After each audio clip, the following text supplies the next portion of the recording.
Srikakulam rural మండలం సింగుపురం గ్రామంలో 3 రోజుల క్రితం అతిసారం ప్రబలతో చాలామంది ఆసుపత్రి క్యూ కడుతున్నారు. అందులో భాగంగా స్థానిక పీహెచ్లో మెరుగైన వైద్యం అందనటువంటి రోగులు ఈరోజు రిమ్స్కి క్యూ కడుతున్నారు.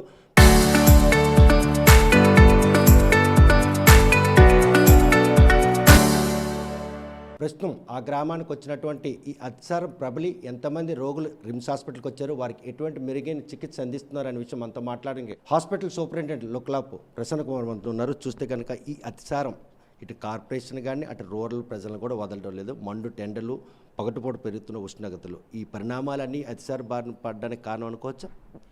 నమస్తే అండి. ఈ మధ్య శ్రీకాకుళం గవర్నమెంట్ జనరల్ ఆసుపత్రిలో ప్రత్యేకంగా ఒక విలేజ్ నుంచి కొన్ని గ్యాస్ట్రోఎంటరైటిస్ లక్షణాలతో కొంతమంది పేషెంట్లు రావడం జరిగిందండి. వాళ్ళందరికీ మెరుగైన వైద్యం మా హాస్పిటల్లో అందిస్తున్నాం.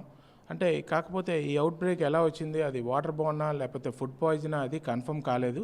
బట్ ఏంటంటే ఏది ఏమైనప్పటికీ పేషెంట్ తాలూకా సిమ్టమ్స్ బట్టి మేము ట్రీట్మెంట్ ఇవ్వడం జరుగుతుంది. మెజారిటీ పేషెంట్స్ గ్యాస్ట్రోఎంటరైటిస్ లక్షణాలతో విరోచనాలు, వాంతులతో వస్తున్నారు. వాళ్ళందరికీ మేమైతే ఐవి ఫ్లూయిడ్స్ కానీ యాంటీబయాటిక్స్ కానీ ఇవ్వడం జరిగింది.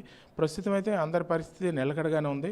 బట్ ఒక ఇద్దరు పేషెంట్స్కి సీరం క్రియాటినిన్ లెవెల్స్ కొంచెం ఎక్కువగా 2 దాటి ఉండడం వల్ల వారికి ఇంటెన్సివ్ కేర్ యూనిట్లో ఉంచి స్పెషల్ వైద్యం అందిస్తున్నాం. బట్ వాళ్ళు కూడా ఈరోజు అందిన సమాచారం మేరకు వాళ్ళు కూడా కొంతమేరకు మెరుగైన స్థితిలో ఉన్నారని తెలుస్తుంది. సో వీళ్ళందరూ పూర్తిగా కోలుకున్న తర్వాత వాళ్ళని డిశ్చార్జ్ చేయడం జరుగుతుందండి. ఇప్పటివరకు ఈ 3 రోజులకి ఎంతమంది పేషెంట్ ఇక్కడ అడ్మిట్ అవ్వడం జరిగింది, వాళ్ళు ఎంతమంది నిలకడగా ఆరోగ్యం, కొంతమంది ఇప్పటికీ చెప్తున్నారు ఇద్దరు పరిస్థితి, వాళ్ళు కూడా రికవరీ అవుతున్నారు. ఇంకా ఈ సంఖ్య పెరిగే అవకాశం కనిపిస్తున్నటువంటి ఈరోజు మార్నింగ్ కూడా అడ్మిట్ అయ్యారు. ఎస్ అండి, ఇది నోటిఫైబుల్ డిసీజ్ కాబట్టి మేము JMHO గారి దృష్టిలో కూడా పెట్టాము. ఎందుకంటే ఒకే ఏరియాస్ నుంచి ఎక్కువ నెంబర్ ఆఫ్ కేసెస్ వచ్చినప్పుడు వాళ్ళకి మనం ఏ విధంగా అంటే కట్టైల్ చేయడం ఎలాగా డిసీజ్ని, దానికి తీసుకోవాల్సిన జాగ్రత్తల గ్రామ పరిధిలో అయితే అవి తెలియజేయాలి కాబట్టి JMHO కూడా గారికి కూడా చెప్పడం జరిగింది. బట్ మా హాస్పిటల్కి వచ్చిన వరకు మాత్రం మేమైతే 15 మంది వరకు వచ్చారండి. వాళ్ళందరికీ ప్రత్యేక వైద్యం అందిస్తున్నాం స్పెషల్ వార్డులో ఉంచుతూ. కానీ వాళ్ళందరూ ఇప్పుడైతే బాగానే రికవర్ అయ్యారు. ఒక ఇద్దరు పేషెంట్స్ ఈరోజు కానీ రేపు కానీ వాళ్ళని కూడా డిశ్చార్జ్ చేయడం జరుగుతుందండి. వాంతులు, విరోచనాలు అంటే అవి డయేరియా సిమ్టమ్గానే భావించవచ్చా, ఇంకేమైనా ఇంకా ప్రత్యామ్నాయం ఇంకేదో ఉందా? అంటే జనరల్గా ఈ వాంతులు, విరోచనాలు అనేవి ఏదర్ వాటర్ బోర్న్ ఇన్ఫెక్షన్స్, ఒక్కోసారి ఫుడ్ పాయిజనింగ్లో కూడా సిమిలర్ సిమ్టమ్స్ వస్తాయి. ఒక్కోసారి ఒకే ఫ్యామిలీలో ఏదైనా ఫంక్షన్స్లో ఎట్లైనా ఫుడ్ కంటామినేట్ అయినా అటువంటి వారిలో కూడా ఇటువంటి లక్షణాలు వస్తాయి. సో ఇది పూర్తిగా ఒక అవుట్ బ్రేక్ అని చెప్పలేము, కానీ ఈ లక్షణాలు మాత్రం అందరూ వాంతులు, విరోచనాలతో మాత్రమే వస్తున్నారండి. కానీ వాంతులు, విరోచనాలకి వారు మామిడి పళ్ళు తినడం కారణంగా వచ్చిందన్నట్టు ఉదంతు వారిని బాధిస్తుంది. అందులో అటువంటి అవకాశం ఏమైనా ఉందా? అలానే మనం పూర్తిగా నిర్ధారించలేమండి. అంటిల్ అన్లెస్ మనం స్టూల్ శాంపిల్స్, ఆ ఫుడ్ శాంపిల్స్ తీసుకొని శాంపిల్ టెస్టింగ్ పంపిస్తే అదేమైనా ఒకవేళ బ్యాక్టీరియాతో కంటామినేట్ అయి ఉంటే అది కూడా ఒక కారణం అయ్యి ఉండొచ్చు. అది మనం ఏ విధమైన పరీక్షలు చేయకుండా సింపుల్గా మామిడిపళ్ళతో వచ్చిందని కానీ దాంతో వచ్చిందని కానీ చెప్పలేము అంటిల్ శాంపిల్ టెస్ట్ చేసిన వరకు, ఫుడ్ శాంపిల్ టెస్ట్.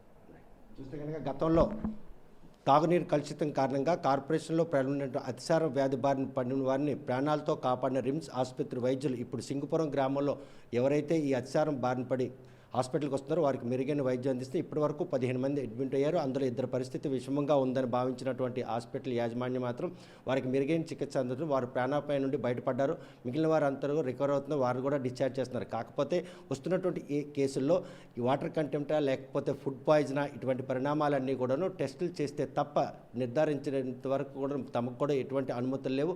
కాకపోతే ఈ విషయంలో జిల్లా DNMHO తీసుకున్నటువంటి చర్యలు ఏ విధంగా ఉండిపోతున్నాయి, రిమ్స్ హాస్పిటల్కి వచ్చినటువంటి రోగులకు మెరుగైన చికిత్స అందించినందుకే తమ పరిధి DNMHO చూడాల్సినటువంటి ఈ బాధ్యతను కూడా తామే నిర్వహించుకుంటూ వస్తున్నాం. జిల్లా కలెక్టర్ ఆదేశాల మేరకు సింగుపురం గ్రామం నుండి వచ్చిన ప్రతి రోగికి కూడాను ఈరోజు పూర్తి స్థాయిలో కోలుకునే విధంగా చికిత్స అందించేందుకు వైద్యులందరూ అందుబాటులో ఉన్నారు. దాన్ని కట్టడి చేసేందుకు తాము చేసిన ప్రయత్నం ఫలిస్తుంది.